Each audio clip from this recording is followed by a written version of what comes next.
Hey everyone, this is Tim from YourSixTech. Today in this video I'm going to show you how to share your video clips on your Xbox Series X over to your mobile phone. This is easy to do. So I'm going to go to the Xbox button here and open up the side menu, then tab on over to where it says Captures and Shares.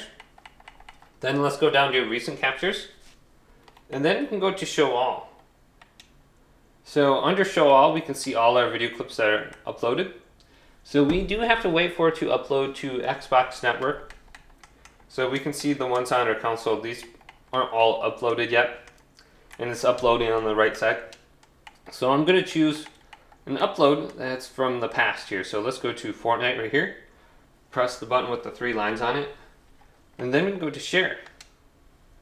Now we have the option to share to Activity Feed, Messages, Mobile, Club, or OneDrive. Let's go to Mobile, and then you have to take your phone and open up the camera or the picture icon, and open up your camera and then scan this QR code and then tap it, and you'll have to download the Xbox mobile application.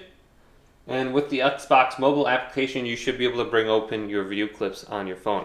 So you'll have to sign in with your email address and password associated with your Xbox Live account, but you can view everything under here. Makes it really easy, and you should be good to go there. But hopefully this video did indeed help you out. If it did, leave it a big thumbs up and subscribe to my channel down below for more tech videos coming up next on YourSixTech.